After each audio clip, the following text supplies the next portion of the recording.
રોજ એક પછી એક ભાજપના મિત્રોએ કોંગ્રેસ જોઈન્ટ કરી, આમ આદમીની ટિકિટો ડિક્લેર થઈ ગઈ હતી એવા લોકોએ પણ કોંગ્રેસ જોઈન્ટ કરી, જે લોકો ગયા વખતે બસપામાં ચૂંટાણા હતા એવા ફુરકાનભાઈ શેખ પણ આજે કોંગ્રેસ જોઈન્ટ કરે છે.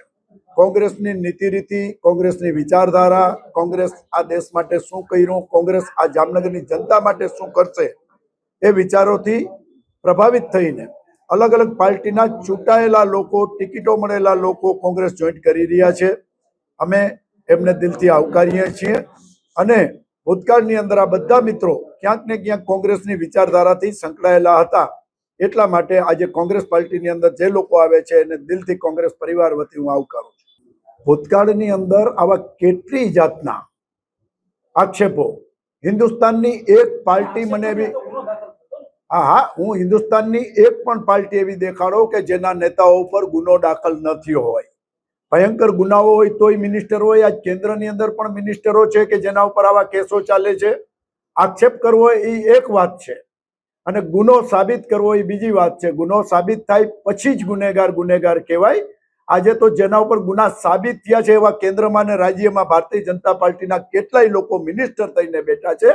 એક નાનો કાર્યકર જ્યારે જોડાય ત્યારે આવા આક્ષેપ કરવા, જો આવા આક્ષેપનો જવાબ જોતો હોય કોઈ પણ પાર્ટીને, તો આવો ચાંદી બજારની અંદર આપણે જનતાની વચ્ચે, મીડિયાની વચ્ચે ચર્ચા કરીએ.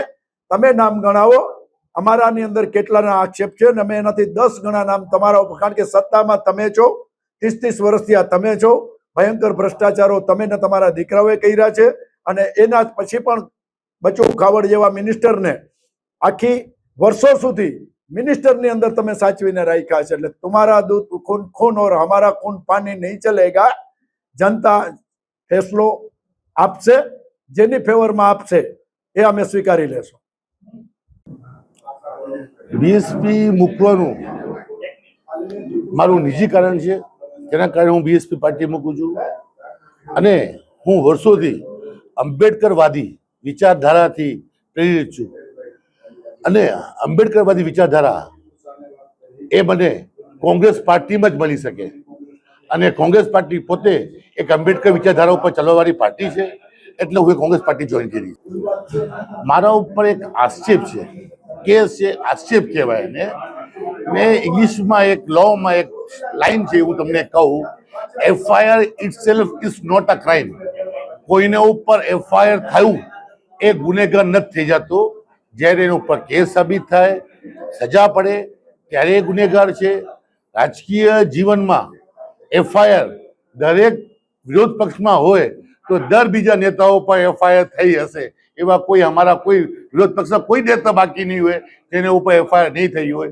વિરોધ પક્ષમાં અમને રહેવું હોય તો આવા એફઆઈઆર તો અમારે માથે ઉપર અમારે આવવાના જ છે. હું વોર્ડ નંબર 6 માંથી ચૂંટણી જીતો છું ને હાલમાં વોર્ડ નંબર 6 માંથી જ હું કોંગ્રેસથી ચૂંટણી લડવાનો છું.